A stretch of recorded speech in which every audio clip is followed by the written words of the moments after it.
Épisode 2 du Deadpool, c'est maintenant.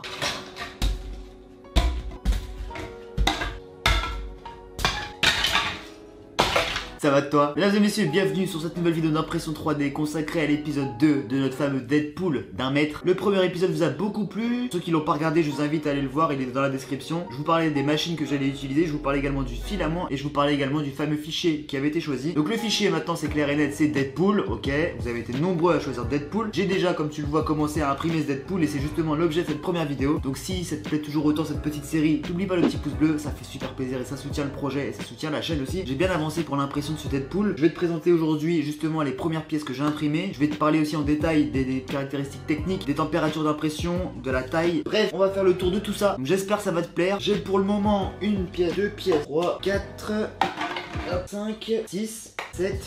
8. J'ai 8 pièces d'imprimé, il me manque que des très gros morceaux, je vais y venir un peu plus tard. Ça fait quelques jours maintenant que j'ai fait une petite pause au niveau de l'impression parce que du coup j'ai pas mal enchaîné dans les premiers jours. Là j'ai fait une petite pause quand même pour faire un peu d'économie au niveau électricité.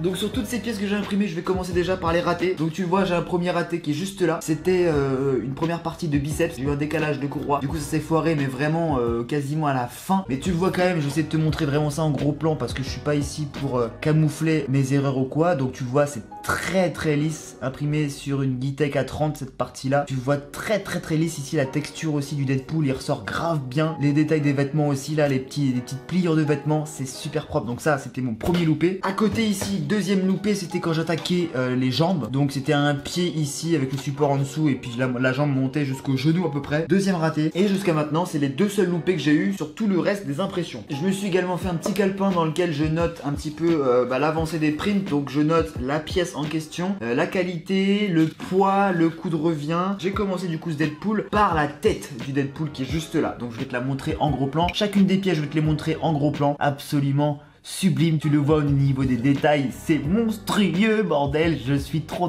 fan, j'ai vraiment hâte que ce Deadpool se termine parce que là, au vu de comment ça commence, ça va être monstrueux. Première layer, tu le vois ici, imprimé avec la Prusa i3 MK3 de Joseph Prusa, que j'avais reçu d'ailleurs en unboxing il n'y a pas si longtemps, je vous avais montré sur la chaîne. Magnifique machine, magnifique print, il n'y a pas un seul défaut, il n'y a pas une seule layer apparente. Celle-ci, je l'ai fait en 0,1 mm, 1,2 mm de paroi, 10% de remplissage, 200 degrés, 60 degrés pour le plateau. À savoir que tous ces réglages, je vais les garder sur toutes les autres pièces. 1,2 mm de paroi, 10% de remplissage, 200 degrés pour la tête et 60 degrés pour le plateau chauffant. Il y a juste la hauteur de couche qui peut changer d'une pièce à l'autre. Là c'était la tête, j'avais besoin et je voulais absolument énormément de détails, je voulais que la tête soit magnifique. Donc je l'ai faite en 0,1 et elle est somptueuse. Donc voilà pour la tête, 15h30 de print environ, 3,50€ en coût de revient. Ensuite j'ai enchaîné avec le biceps. Donc tu le vois, le fameux biceps qui s'était foiré une première fois. Je l'ai recommencé du coup et celle-ci c'est super bien passé. Donc très lisse. Encore une fois, tu le vois, il y a eu un peu de support en dessous, donc les supports ici laissent une toute petite trace, mais c'est encore léger, franchement ça choque pas. CR10S, 0,15 mm,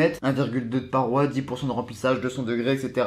20h18 pour cette pièce, environ 6,30€ en coût de revient. Voilà pour ce premier biceps. Qui dit un biceps dit forcément le deuxième, qui est juste là, celui-ci qui est un peu plus gros, imprimé sur la Geeetech A30, donc la nouvelle imprimante qui m'avait été envoyée par Geeetech justement avec le filament. Donc celle-ci, pareil, bah, c'est magnifique. Je vais essayer de te montrer au maximum les détails du fichier parce que c'est ça qu'on veut, tu vois, c'est vraiment voir quelque chose de magnifique et c'est pas pour me lancer des fleurs, mais là il y a quasiment aucun défaut, l'impression est parfaite. Oui monsieur, l'impression est parfaite. Le support, est-ce que tu vois des traces de support? Non, et pourtant il y en a eu. Et moi cette première layer aussi qui est lisse comme une peau de bébé, comme des fesses d'un bébé, c'est super lisse, c'est super propre. Je pourrais le répéter systématiquement, mais je suis absolument amoureux de mes machines, je suis absolument fan de la qualité que ça donne. Le rendu final va être monstrueux les gars, franchement, donc c'est pour ça que je compte vraiment sur vous pour bombarder les pouces bleus, je compte vraiment sur vous pour partager un maximum cette vidéo, que ça fasse un peu de bruit quand même, parce que c'est pas tous les jours qu'on imprime un truc d'un mètre, c'est pas tous les jours qu'on fait un aussi gros projet en impression 3D, c'est mon premier, j'ai besoin de vous, j'ai besoin de votre soutien, donc je compte sur vous les gars. Ce deuxième biceps imprimé sur la Geeetech A30, 0,2 mm, autant que le premier j'ai pu le faire en 0,15, je me suis dit pour le deuxième on va essayer de voir pour gagner du temps, 0,2 mm. Franchement là, même là quand je fais ça et ça, je vois quasiment même pas de différence entre les deux, c'est incroyable. Celui-ci 23h45, à la différence de l'autre qui avait duré 20h, et coût de revient revient de 9,20 € pour ce deuxième bicep. Ensuite on tourne la page, parce que oui tu le vois, hein, je te montre ça. Projet D1m, super-héros Deadpool, j'ai mis la date à chaque fois, tu vois, le nom de la pièce, l'imprimante sur laquelle j'ai imprimé, les paramètres, le coût de revient, le temps en heure, et j'ai fait ça pour toutes les pièces que j'ai imprimées. Comme ça à la fin, quand le Deadpool sera terminé, on aura vraiment un récapitulatif complet de toutes les pièces, un temps approximatif de combien ça m'a pris au total, et on aura un coût de revient approximatif aussi. T'inquiète, le mec il pense à tout, il est bien organisé dans son petit projet.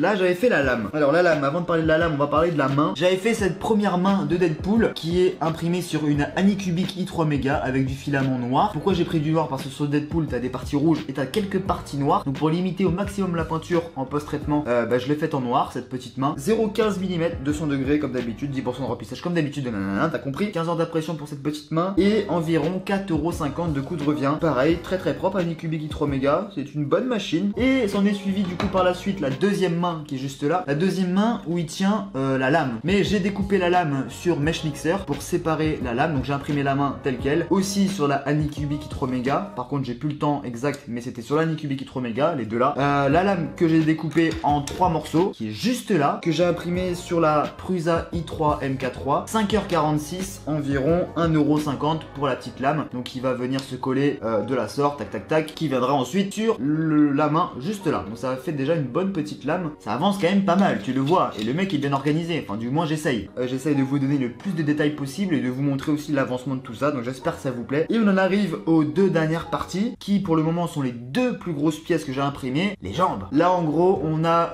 l'équivalent du tibia avec la chaussure, pareil de l'autre côté. Donc ces deux pièces ont été imprimées sur la Gitech A30 et les deux n'ont pas été imprimées de la même manière. C'est-à-dire qu'il y en a une qui a été imprimée comme ça et il y en a une qui a été imprimée comme ça. En gros, si je l'imprime comme ça, donc il va y avoir du support de là à là. Ça fait beaucoup de support. Du coup, il y aura une partie forcément ici sur le dessus là qui sera moins jolie en rendu puisqu'il y a eu beaucoup de support. Donc quand on enlève le support, ça laisse un petit peu de traces. Ça donne un côté un peu moins lisse. Pourtant, j'ai essayé de poncer un petit peu, etc.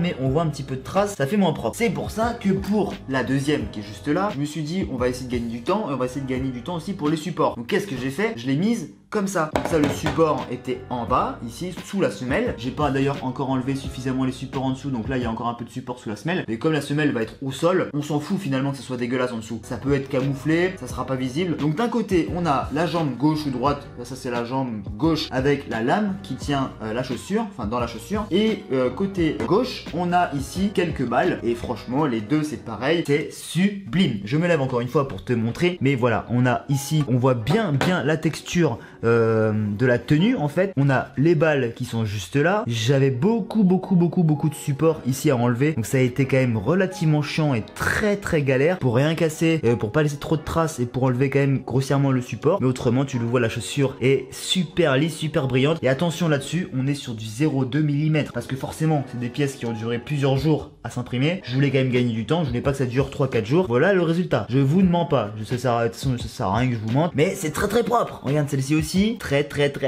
propre. Je suis trop content les gars, franchement j'en suis trop fier. Tout se passe très bien pour le moment pour ce putain de super-héros d'1 m. Donc la jambe, parce que j'ai pas marqué pour les deux, mais c'est à peu près kiff. 0,2 mm, 200 degrés, 1,2 mm de paroi, 10% de remplissage. Et attention, accrochez-vous bien, 1 jour et 23 heures. Environ, en coût de revient, 18,60 € juste pour une jambe. La deuxième, c'était à peu près kiff. Pour certains qui connaissent pas l'impression 3D, je suis en train de vous parler chinois. Je parle de plein de paramètres que vous ne connaissez sans doute pas pour ceux qui connaissent pas la 3D. Mais autrement, pour ceux qui connaissent la 3D, ça peut vous intéresser quand même. Donc voilà, 18,60 € pour cette pièce là et à peu près pareil pour cette pièce là. Voilà, donc tu le vois, on a bien avancé. Je commençais à avoir de plus en plus de messages. Peanut, c'est quand que tu fais l'épisode 2 du Deadpool? C'est quand qu'on voit le Deadpool? Est-ce que le Deadpool a avancé? Oui, il a avancé, même bien avancé. Donc tu le vois, toutes les pièces sont là, en plus des deux loupés qui sont là. Bon, ça arrive, même au meilleur, même si t'as la meilleure machine au monde, des loupés, ça arrive à n'importe qui. Ça fait partie du jeu. On a quand même bien taffé. Je vais te montrer ça à la caméra histoire de te faire un petit plan global de tout ce qui a été fait. Mais j'espère en tout cas t'as kiffé. J'espère que je t'ai pas parlé trop chinois. Actuellement, il va me rester quoi à faire? Il va me rester l'espèce de harnais ou je sais pas trop qu'il a dans le dos avec une lame. Tu sais, il a une espèce de truc en croix là avec une lame dans le dos. Il me manque également le torse. Donc en gros du cou jusque ici, en gros jusque la taille. Et il va me rester de la taille jusqu'au genou. Sachant que là, ces deux pièces là, ce sont les deux pièces les plus grosses et les plus longues à imprimer. J'en parlerai dans une prochaine vidéo justement quand j'aurai commencé à imprimer ces fameuses pièces. Le plus dur reste à venir et il me restera également les deux petits carrés à mettre au sol pour qu'ils soient posés intact, droit et voilà, bref. ça fait du taf et j'en suis très content. Ça avance très bien. J'ai hâte de vous proposer ce Deadpool terminé. J'espère que vous avez autant d'engouement que moi à l'idée de voir ce super-héros terminé. Ça va être une très grosse fierté. C'est pour ça vraiment, comme je le répète, le petit pouce bleu, ça fait super plaisir. Et maintenant, pour vous montrer tout ça, hop, voilà un petit peu les pièces. Tu vois, tout est là. C'est somptueux. Bref, j'en ai terminé pour cet épisode 2 du fameux Deadpool avec ses premières pièces imprimées. Le plus dur et le plus long reste à venir. Restez connectés. N'hésitez pas à partager cette vidéo, de montrer ça à vos proches, votre entourage, votre famille, vos amis, de montrer le projet du Deadpool en 1 mètre entièrement imprimé en 3D. Et puis quant à moi, je vous retrouve très prochainement pour une prochaine vidéo. C'était Peanut, prenez soin de vous, ciao. Oh le morceau toi, Emma, sa jambe on dirait la mienne. Regarde ça, à quelque chose près, je suis pas très grand mais quand même. Oh c'est énorme, oh c'est énorme.